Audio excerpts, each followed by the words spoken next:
Continuamos a nivel subpartida, donde aquí tenemos ya ubicada la partida y esa partida se desdobla en sin descafeinar, que se desdobla en descafeinado, otro sin descafeinar y otro descafeinado. Pero este es sin tostar y este es tostado. Por lo tanto, aquí esta es nuestra partida 090121. Nota importante. Hasta este nivel, 6 dígitos, está regulado por la OMA, de conformidad al convenio de sistema armonizado, SA, para cada país. Se determina si agrega 2 o más dígitos, pueden ser hasta 4, para controles internos, como es el caso de Estados Unidos, de Canadá, de China. Bueno, entonces resulta que la famosa ley del Impuesto General de Importación y Exportación que México creó, ¿por qué la creó? Decía el pensador del inicio. ¿Por qué México creó esta ley? Para poder adecuar el convenio del sistema armonizado a nuestra legislación. Entonces crea una ley, la ley más cortita de México. Tiene nada más 2 artículos. Es a la vez la ley más corta y a la vez estoy seguro que la más difícil de interpretar. Porque con esta ley clasificamos y es muy difícil la clasificación arancelaria porque se basa en una ciencia que se le llama merceología. Merceología es el estudio de las mercancías respecto a su origen, a su clase, a su función. Y para poder hacer la clasificación correcta, los clasificadores deben tener amplios conocimientos en varias ramas de la ciencia, como es la electricidad, la mecánica, la industria textil, la biología, la taxonomía, entre otras. ¿Por qué? Porque si vamos a clasificar animales, necesitamos saber la clasificación de los animales. Si vamos a clasificar máquinas, tenemos que saber el funcionamiento y diferencias entre, por ejemplo, un carro, un auto de combustión interna o un auto eléctrico. Por lo cual se me hace que es una de las leyes más difíciles de aplicar correctamente. Bueno, en México la clasificación numérica consta de 8 dígitos hasta el día de hoy, a la cual se le conoce como fracción arancelaria. Ese término de fracción arancelaria es mexicano. Si ustedes van a otro país, probablemente no encuentren el nombre de fracción arancelaria. Tal vez le digan tariff, tal vez le digan partida, pero fracción es un nombre que aquí en México se le da a los 8 dígitos. Por lo tanto es mexicano, porque si fuera 6 dígitos sería internacional y ese ya tiene un nombre. Hasta 6 dígitos se le denomina subpartida. Bien, esta clasificación se acompaña de notas nacionales. Anteriormente, hasta el día de hoy, las notas que tenemos se llaman notas explicativas y están diseñadas por la OMA y eran de aplicación obligatoria. Hoy en día ya no son de aplicación obligatoria y se han quedado un poquito atrás, un poquito rezagadas las notas, pero ahora los países, bueno, la OMA le dice a los países, ya no voy a hacer yo unas notas explicativas de observancia obligatoria, cada país puede hacer sus propias notas nacionales a fin de hacer más entendible la clasificación arancelaria.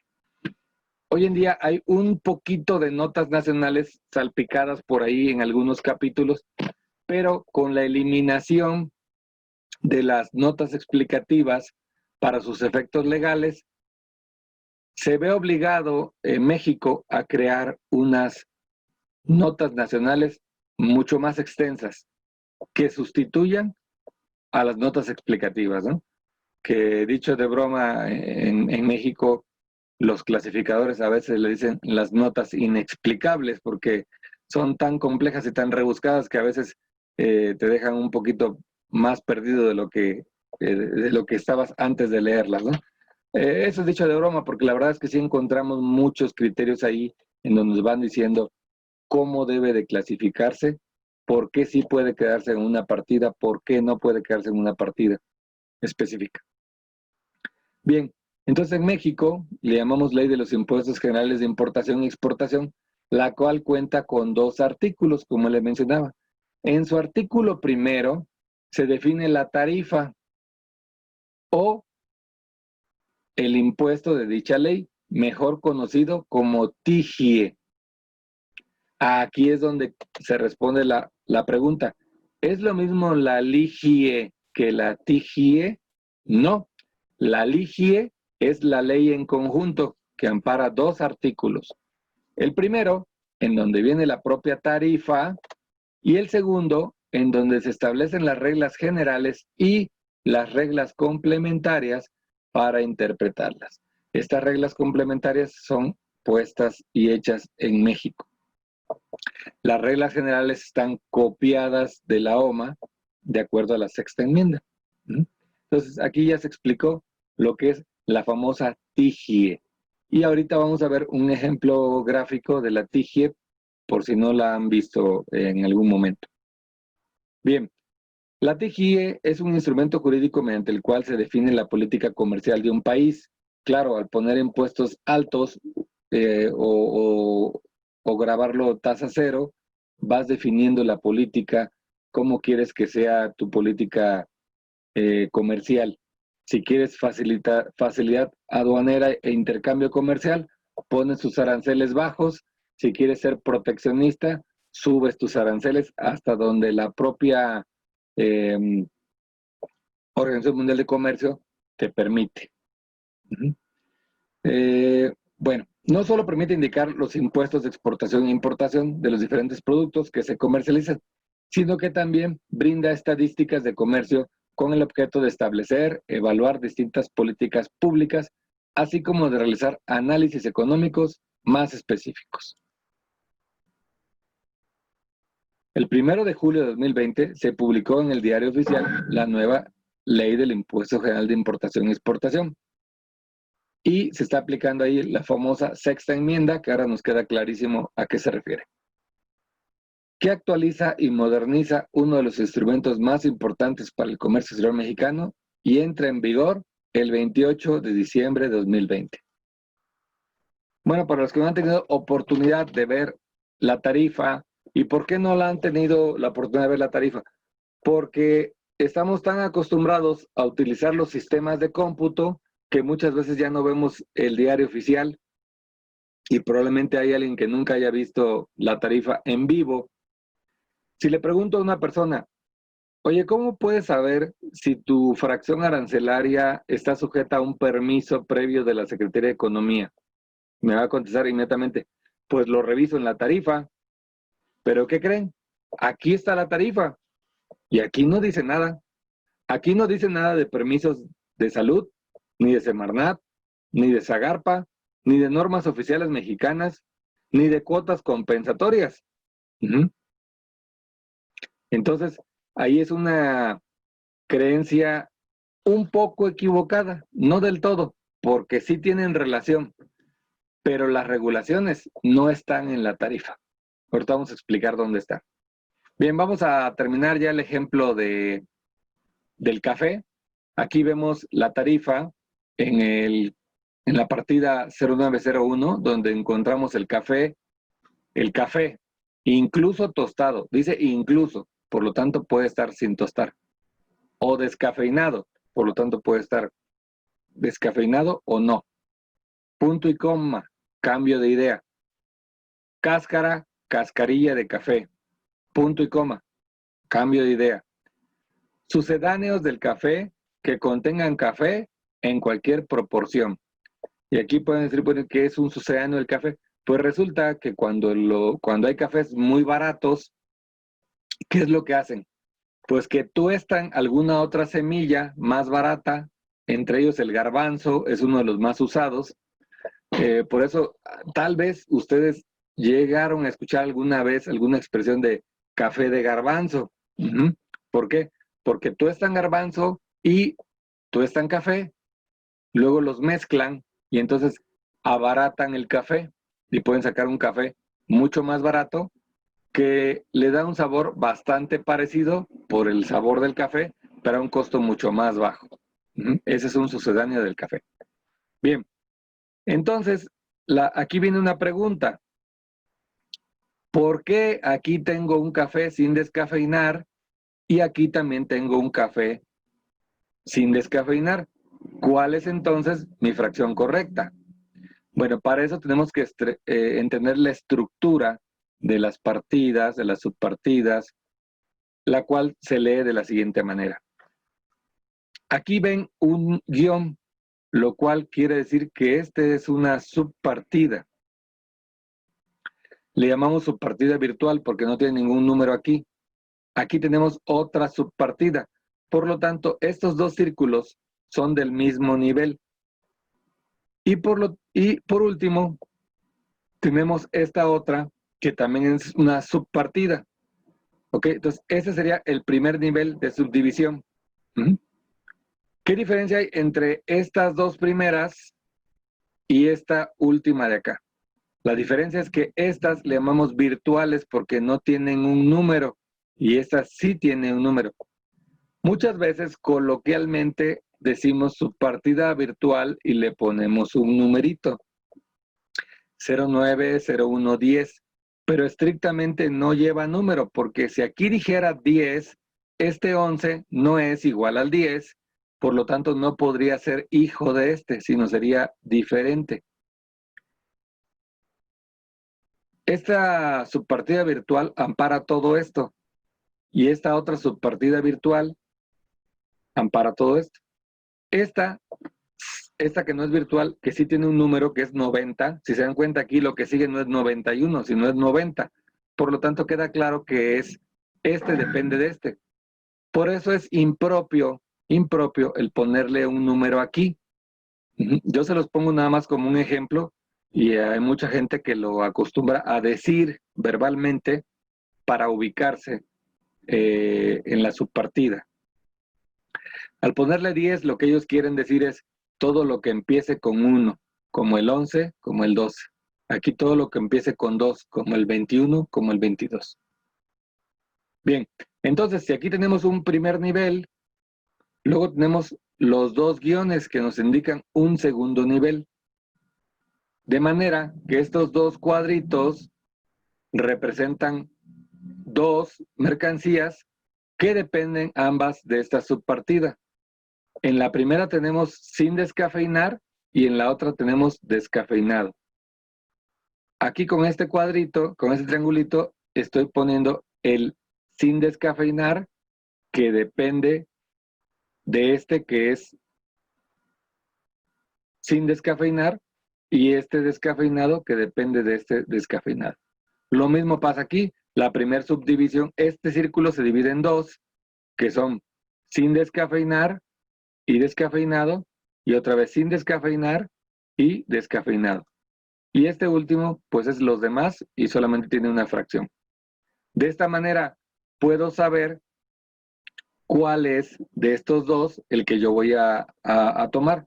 Como mi café es tostado, pues no puede ser del verde, tiene que ser de este que está marcado con café. Café tostado, y dentro del tostado tengo dos subdivisiones, sin descafeinar o descafeinado. Bien, una vez explicado esto, ¿qué más contiene la tarifa que está dentro de la ley? Tiene esta unidad. ¿Esta unidad a qué se refiere? Esta es la famosísima UMT, unidad de medida de la tarifa. ¿Y para qué la usan ustedes? Bueno, ustedes la usan, por ejemplo, cuando se tramita un certificado de acero, por ejemplo, o de textiles, para un aviso de importación, te piden la cantidad según la tarifa. ¿Cuál es la cantidad según la tarifa? Por ejemplo, kilogramos. Usted dice, pero a mí me lo comercializan por pieza, no por kilogramos. Sí, pero la tarifa lo quiere ver a nivel estadístico por kilogramo. ¿Por qué por kilogramo? Porque no es lo mismo decir, traigo una barra de acero de 20 centímetros, a decir, traigo una barra de acero de 3 metros de largo. Entonces, la cantidad comercial el valor no tendría una congruencia porque una barra chiquita valdría mucho menos que una barra grande. En cambio, por kilo es un poquito más representativo. Entonces, la mayoría de los casos, el gobierno nos obliga a presentar la estadística en la unidad de medida que la propia tarifa me dice. No siempre es kilo. Cuando traemos animales vivos viene por cabeza, es decir, por cada animal. En algunos casos que se comercializan por pares, como los zapatos, pues aquí trae la clave de par. Bien, ¿qué más tiene?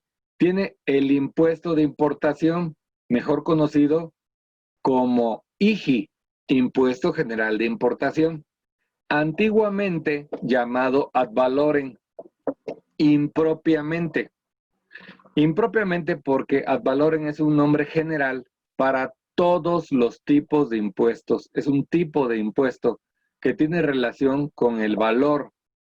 Recordemos que los impuestos hay tres tipos: el impuesto específico, el impuesto ad valorem y el impuesto mixto. El impuesto ad valorem tiene que ver en un porcentaje, entre más valga, más paga de acuerdo al porcentaje. Va estrictamente relacionado con el valor. El específico no va relacionado con el valor, va relacionado por la cantidad o por el peso, según sea el caso. Por ejemplo, si en el caso del azúcar te dice $36 por cada kilogramo de azúcar, entonces ese es específico.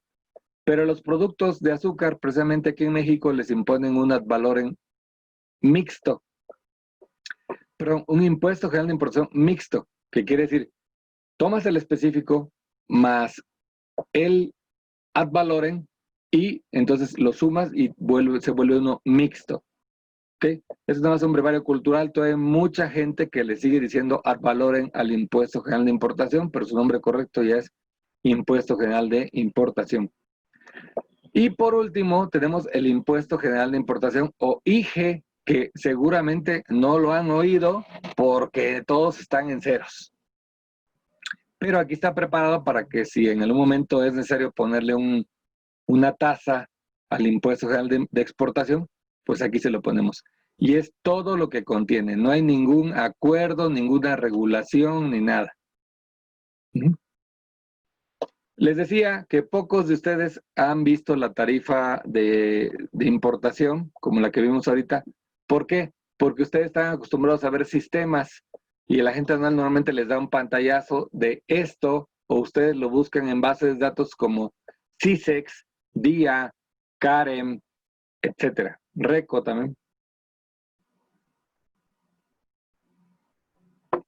Bien, entonces nos dan un pantallazo de esto y ya nos dice una fracción.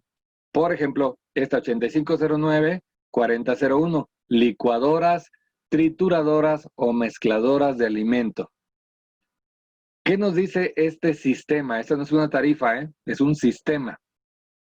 Nos dice primero el IVA, que paga el 16%. Ah, caray, pero en la tarifa no decía nada de IVA. ¿Por qué aquí viene? ¿Y qué más? Ah, y un arancel de la franja norte. No, tampoco lo vi en la tarifa. ¿Qué pasó? Y también nos dice el sistema una norma oficial mexicana, la 003, y otra norma oficial mexicana, la 024. Yo no vi en la tarifa normas oficiales mexicanas. Y por último, me habla de una cuota compensatoria de China. Por mencionarles algunos, porque esto trae más, como por ejemplo la tasa que paga con cada tratado. Entonces, ¿por qué sucede eso? Pues resulta que la LIGI, que es la Ley del Impuesto General de Importación, que en su artículo primero tiene la TIGIE, que es la tarifa, es el centro neurálgico del comercio exterior.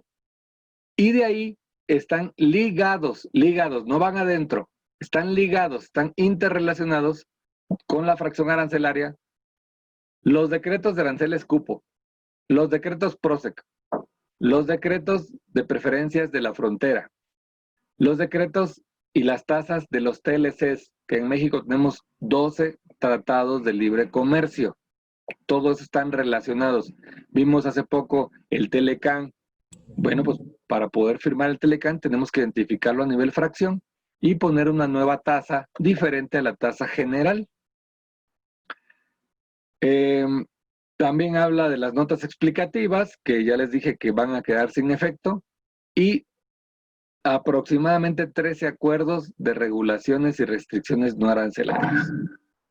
Pero no solo eso.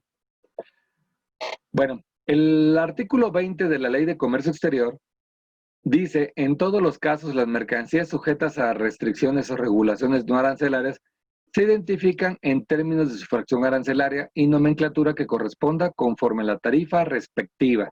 ¿Cuál es esa tarifa respectiva? Artículo primero de la LIGI, que es la TIGIE. Por efectos de este artículo, es que vieron el anterior esquema, donde varios decretos y acuerdos se tienen que identificar a nivel fracción por ley de comercio exterior, es obligatorio, y es donde se crean los sistemas y entonces vemos aquí integrado todo como si fuera en la tarifa, pero realmente no es en la tarifa. La tarifa ya vimos que es mucho más sencillo, que es únicamente esto. Esto es la tarifa, este es un sistema donde viene agrupado todo esto, pero además,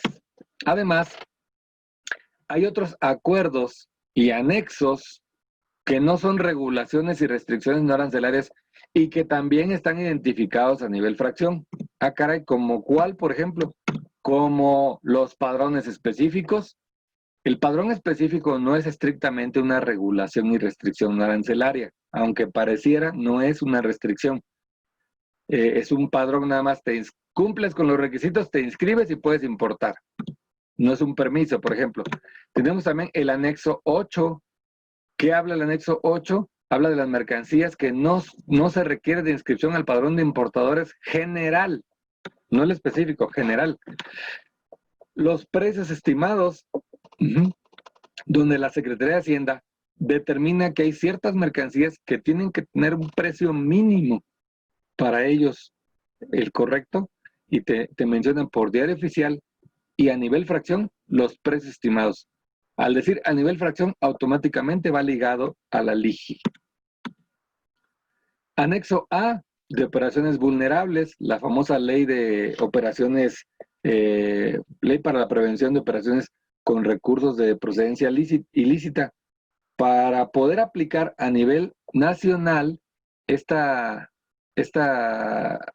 vamos a llamarla esta restricción, se vieron obligados a identificar a nivel fracción y crearon el famoso anexo A. El anexo 30, que nos obliga a ciertas mercancías declarar obligatoriamente la marca en el pedimento. Toda mercancía que trae marca lo debemos de mencionar en el COBE, pero además las que están en el anexo 30 debo de anexarlo en el pedimento en el campo correspondiente. Y el anexo 27 que nos habla de las mercancías que están exentas del pago del IVA. Como pueden ver, también está relacionada con la LIGI. Bueno,